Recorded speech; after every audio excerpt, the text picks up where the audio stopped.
Hey YouTube, so today I'm going to show you how to properly and thoroughly flush the coolant on your 98 to 2002 4-cylinder Honda Accord. I've seen some other YouTube videos and basically all they do is just drain and fill the freaking radiator, and that doesn't flush your damn coolant because you still have all the coolant in your engine block and the heater core. So I'm going to show you guys all that stuff. So let's flip the camera. And if you want to save yourself some money, don't buy this 50/50 pre-diluted antifreeze. Instead, get the concentrated, because the price is only a couple dollars different, so you're going to save almost 50% if you just make it yourself into a 50/50 mix and get some distilled water. Is roughly $1 a gallon, and then you can use an empty gallon water jug or an empty gallon coolant jug and make your own 50/50 mixture. So you'll need 2 gallons of the concentrate, 2 gallons of distilled water, and you'll make 4 gallons. The cooling system holds 7 quarts, and I'm guessing this reservoir is probably about another quart. So that's 2 gallons. The other 2 gallons you can use to flush some coolant through your system. But before you do that, I would use the water hose to help get rid of a lot of the old stuff that's in the system. So at the bottom of your radiator, you have, oh the heck, where's my finger? Down there is the drain petcock, they call it. And you'll need a pair of pliers to lefty-loosey, twist it loose. And then let me grab it out here. So that's what that looks like. So just remove it completely out of your way, and then you can let it drain all the way out. And then pull your upper radiator hose off from this end, and you can take your water hose and just make sure the pressure isn't too high, because your cooling system is, I think, around 15 or 16 psi. And your water hose, if you have a regulator on your house, it could be anywhere from like 40 to 80 psi. If you don't have a regulator in your house, your water pressure could be anywhere from 100 to 200 psi. I have a regulator on the hose over there that brings it down, I don't know, like 40. And then I like to use this full setting on the hose, which just uses that small hole right there, so that kind of drops the pressure down even more. And that seems to be really safe. So that way I'm not over pressurizing the system, so nothing gets damaged. So you'll just want to flush water through the radiator until it's coming out nice and clear.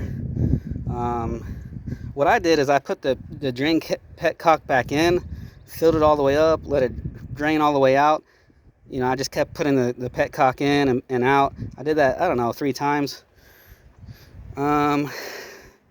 Then what else? We have our heater core hoses. So you'll want to go inside your car, unless you already had the heater turned on in your car the last time you were in it. But if not, if you had it to cool, turn your ignition key on. You don't have to necessarily start the car. Turn your knob from cool over to hot all the way, and that's going to open up your that heater control valve down there. All right, that way you can get fluid to go through the heater core. All right, and then you can just turn your ignition back off, take the key back out once this is open. So using a pair of pliers, you'll squeeze that clamp so that you can remove the top heater core hose. And then you'll want to get a 5/8 inch hose. I already had heater core hose lying around in my garage, but you can get some clear vinyl plastic tubing. It's pretty cheap at like Home Depot or Lowe's. I think it's usually only like $1 a foot. All right, and the bottom hose down here, see, where is it? I couldn't get the clamp to move back, but so I just squeezed that clamp with my pliers and pulled off the hose at the same time. I know it's kind of hard to see. All right, so pull that off. You don't have to connect the hose to it or anything, just you let it drain out there. All right, so what I did is I put my hose on here and flushed a bunch of water through until it came out nice and clear. But then when it comes to pouring the coolant through, I have this nice long funnel that's skinny at the end that fits inside that hose. So I poured like half a gallon of coolant through there, and I poured half a gallon of coolant through the radiator. You want to make sure your fluid's coming out nice and blue. You want to get rid of all that tap water. You don't want tap water in the coolant system. You want to use distilled water in the coolant system, so you don't rust out the metal over the years.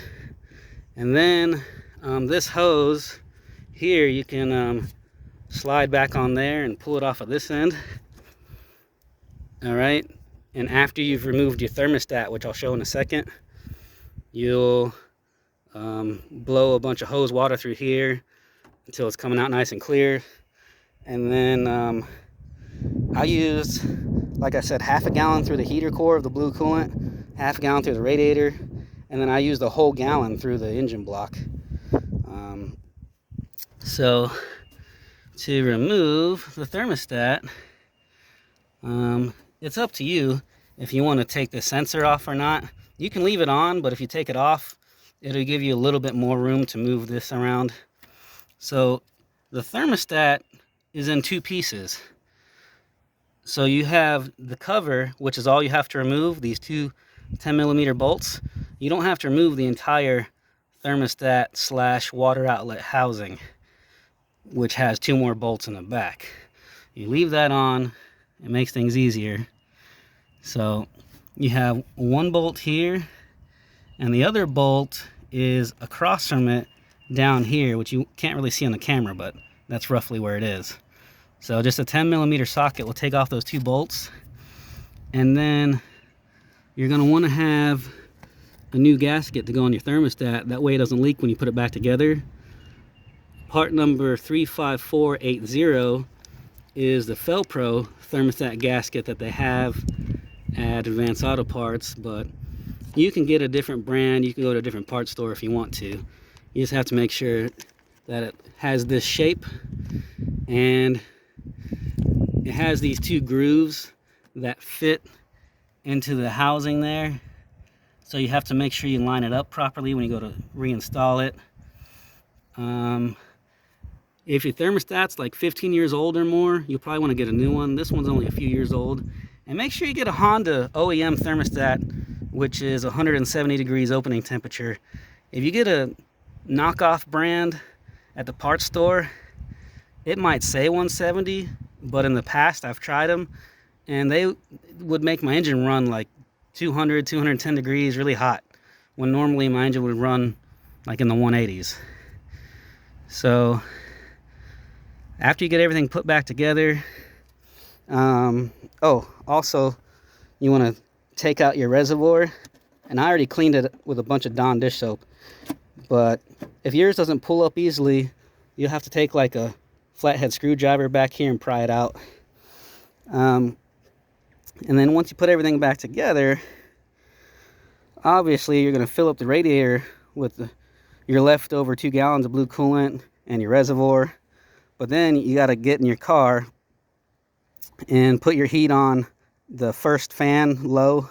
So number 1, fan speed low, heat all the way over, and that'll keep your heater core opened up. But just let your engine warm up, and you're supposed to open up this air bleeder valve and let the air bubbles come out until you see liquids shoot out, and then close it back. Personally, I never do that. It doesn't get all the air out anyways. I mean, this point in the system right here is higher, and air always goes to the highest point in the system. So to me, that's kind of pointless, but you can do that if you want, but you're still going to have to do this anyways. You're going to have to leave your radiator cap off, and while your engine's warming up, keep an eye on it and just add coolant as you need to. And make sure your engine warms all the way up to around 180 or so if you have a scan gauge. you don't have a scan gauge, just watch your gauge inside your car and make sure it goes up to about the middle. And you know, just let it idle for a while and top it off. And then once you do that, you'll put your radiator cap back on and take it for a drive. Make sure you don't floor it. When you have air pockets in your engine, you don't want to go full throttle until you get all the air out of there, or else you could blow your head gasket. Alright, so you do some driving around, just cruising around, not stomping on it. And when you get back home, let your engine cool off for a few hours, and then you'll probably notice your reservoir is probably low, and you're going to have to top it off with coolant again. And then over the next couple days, driving around, same thing. You'll have to, over the next couple days, just keep checking your reservoir, and just make sure that you check it when the engine's cooled down, because as the engine is cooling down, it'll pull coolant into the engine to replace those air pockets while the engine is cooling back down. So over the next couple of days of driving around, those air pockets work themselves out, and you'll keep topping off your reservoir, and you know, after a couple of days, all the air will be out, you'll be full of coolant, and then you could go back to driving like a race car driver if you want to. So that's how you really thoroughly and properly flush out the coolant system.